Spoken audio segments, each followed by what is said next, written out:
नमस्कार, अभी आप देख रहे हैं all India live news Sitamarhi को कुछ खास खबरें। ये तस्वीरें देख रहे हैं सीतामढ़ी जिला से आपको लाइव कर रहा हूं और ये लाइव तस्वीरें आपको बता रही है कि यहां पर लाखों की संख्या में भीड़ उमड़ रही है।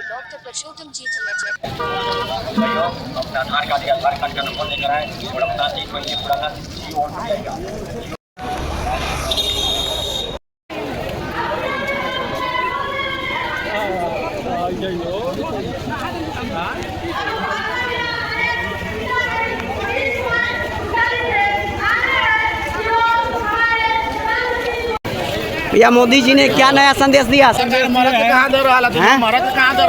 मरद को नहीं दिया है तो आपके घरवा में लगता है मेहरारू के मुख्तारी हो गए। मोदी जी के जाने के बाद यहाँ के जनता के बदला मिजाज। आइए आपको पूरी जानकारी अवगत कराते हैं क्या कह रही है सीतामढ़ी के तमाम जनता। कह सकते सर? नहीं बोलना है, बिल्कुल बिल्कुल नहीं बोलना है। मोदी जी का नया संदेश सीतामढ़ी के लिए क्या रहा सर? कुछ भी नहीं।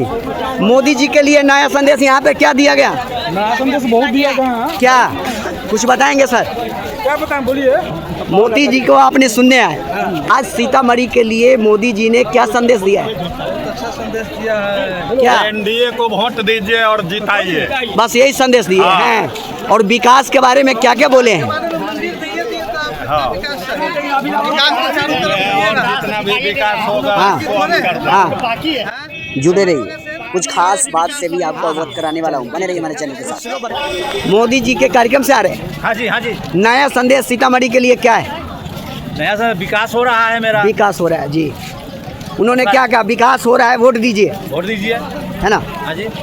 चलिए बने रहिए हमारे all India live news Sitamarhi के साथ। पूरी जानकारी आपको मिल जाएगी कि आज मोदी जी ने क्या संदेश दिया सीतामढ़ी के लिए।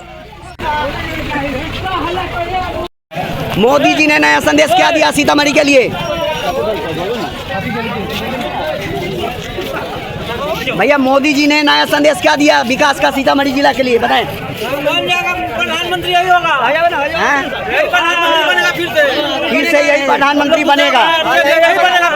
अच्छा, विकासवा के बारे में क्या बोले हैं भैया? बहुत विकास हुआ है। अब इससे विकास क्या चाहिए? क्या क्या हुआ है? क्या क्या हुआ है? बहुत बढ़िया हुआ है जो हुआ है। तो हाँ, जानकी स्थान के लिए बोले हैं, जानकी स्थान भव्य बनेगा। जानकी स्थान भव्य बनेगा।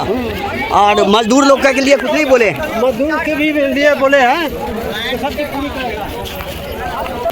सीतामढ़ी जिला के लिए मोदी जी के तरफ से नया संदेश क्या मिला? बताएं चाचा, बताइए ना। सुनने गए थे कार्यक्रम में? बहुत मिला। क्या बोल रहे हैं बाबू? पता नहीं गए थे कार्यक्रम में? कार्यक्रम में गए थे लेकिन अब पता नहीं चला आपको? पीछे था, बहुत भीड़ था। अच्छा, भीड़ था ज़्यादा। ठीक। कहिए ना, पूरा बिहार एनडीए सरकार। हाँ, क्या बोलना चाहते हैं सर? आप चाहते हैं बिहार में एनडीए की सरकार बन रही और बन रहेगी, बनना रहेगा। उनका सरकार हमेशा रहेगी। ये देख सकते हैं, लाखों नहीं 10 लाख की संख्या से ज़्यादा में भीड़ उमड़ चुकी है यहाँ पर। और वापसी आ रहे कार्यक्रम से मैं इन लोगों से बातचीत कर रहा हूँ तो कुछ गुमराह हो रहे हैं। हमने सुना ही नहीं, मोदी जी के कार्यक्रम में गए थे, लाखों की संख्या में लोग। हम बिहार में बदलाव देख रहे हैं और जितने स्वयंभू एनालिस्ट और पत्रकार एनालिस्ट हैं जो कि बता रहे थे कि उनको पता है कि बिहार में क्या होने जा रहा है, उनको ज़मीन पर आते हुए दिख रहे हैं। क्योंकि किसी ने ये नहीं बताया, किसी ने प्रेडिक्ट नहीं किया कि बिहार में देश के राजनीतिक इतिहास का मतलब बिहार के राजनीतिक इतिहास में सबसे ज़्यादा वोट होने जा रहा है। पहले चरण के बम्पर वोटिंग ने बिहार में बदलाव का दिया संदेश। आइए प्रशांत किशोर से सुनते हैं किस प्रकार से मीडिया कॉन्फ्रेंस में अपनी पुण्य जानकारी अवगत करा रहे जनता के लिए। ले रहे हैं क्योंकि अपने पास कहने के लिए कुछ नहीं है।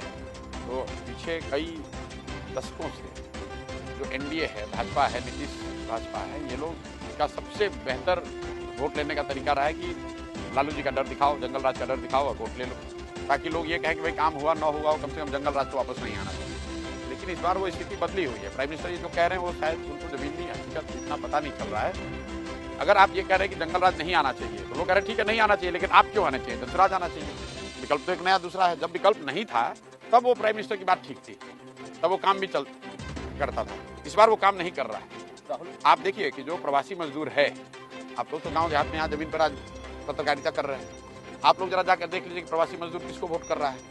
कल तक तो एनडीए को वोट कर रहा था। वो तो मोदी मोदी कर रहा था, आज तो वो नहीं कर रहा है।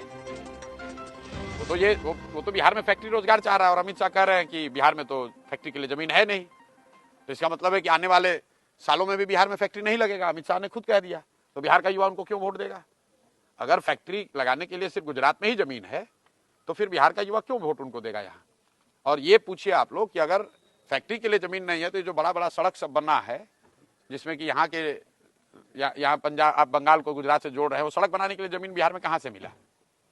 तो आपको अपना सड़क बनाना है, नेशनल हाईवे बनाना है तो बिहार में सड़क जमीन है, और बिहार के बच्चों के लिए फैक्ट्री बनाना है तो कह रहे कि यहाँ जमीन नहीं है। राहुल गांधी एक तो वोट चोरी की बात करते, उन्होंने कहा है कि प्राइम मिनिस्टर वोट चोरी करके प्राइम मिनिस्टर। अरे भैया, ऐसा है, ये वोट चोरी का मामला बिहार में आप लोग भी जान रहे हैं कि कभी ना मामला था ना है। और राहुल गांधी विपक्ष के नेता के तौर पर भाजपा से लड़ रहे हैं, वहाँ पर जो कर रहे हैं वो करें, इलेक्शन कमीशन समझे, राहुल गांधी समझे, नरेंद्र मोदी जी समझे। हम लोग को, बिहार के लोगों से कोई मतलब नहीं है। बिहार में विधानसभा का चुनाव है, बिहार के लोग ये जानना चाह रहे हैं कि यहाँ पर शिक्षा कब होगी, रोजगार कब होगा, बिहार की दुर्दशा कब सुधरेगी। वोट चोरी से क्या लेना देना है? बिहार में कोई आपको मिला अभी रास्ते में कि मेरा वोट कट गया है? जब किसी का वोट कटा ही नहीं है तो क्या आप वोट चोरी बात किए जा रहे हो? भाई, वोट चोरी का मामला है अपना दिल्ली में, अगर मामला है इलेक्शन कमीशन को घेरिए, सुप्रीम कोर्ट में जाइए, देश भर में एजिटेशन कीजिए। बिहार के इलेक्शन को क्यों हाईजैक कर रहे हो? उसमें राहुल परसेंटेज बढ़ने का जो मामला है रात में दिखाया जा रहा, तो ट्रेन से प्रवासी मजदूरों को स्पेशल ट्रेन और टिकट देके भेजा जा रहा है, इसको लेके क्या कहें? भेजा जा रहा था। जब एनडीए को, भाजपा को लग रहा था कि प्रवासी मजदूर आकर उनको वोट देंगे तो उन्होंने 12,000 ट्रेन चलाने की बात कही, 20% डिस्काउंट की बात कही। लेकिन जब लोगों ने ये पाया कि जो प्रवासी मजदूर आ रहा है वो तो भाजपा के खिलाफ वोट कर रहा है, बदलाव के लिए वोट कर रहा है, जनसुराज के लिए वोट कर रहा है, तो आपने छठ के दौरान देखा कि बहुत सारी ट्रेनें जो स्पेशल ट्रेन के तौर पर वादा किया गया था वो ट्रेन खुली भी नहीं है। इनफैक्ट अभी तो कल तक प्रवासी मजदूर आ रहे हैं। भाई, कल मैं आ रहा हूँ जिस इलाके से, कल मैं भागलपुर में बांका में था, वहां पर कल एक जगह पे लोग बता रहे 15,000 लोग आए हैं जो छठ में नहीं आ पाए।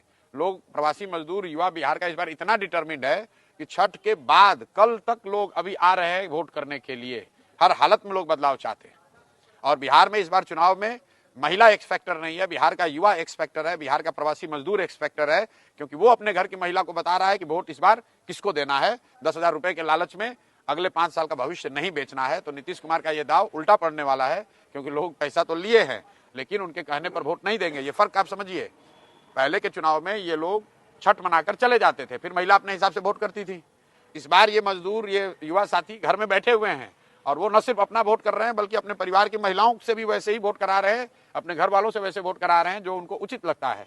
तो इसलिए बिहार के इस बार के चुनाव का एक्स फैक्टर युवा है, बिहार के चुनाव का एक्स फैक्टर प्रवासी मजदूर है।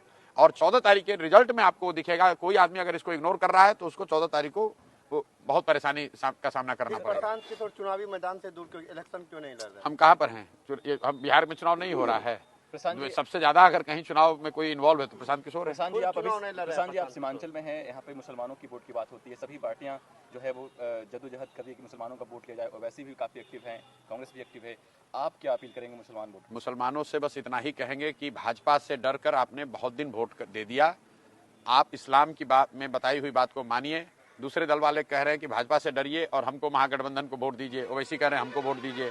जनसुराज कह रहा है कि भाजपा से मत डरिए, अल्लाह से डरिए और हक के साथ खड़े होइए, सही के साथ खड़े होइए, अपने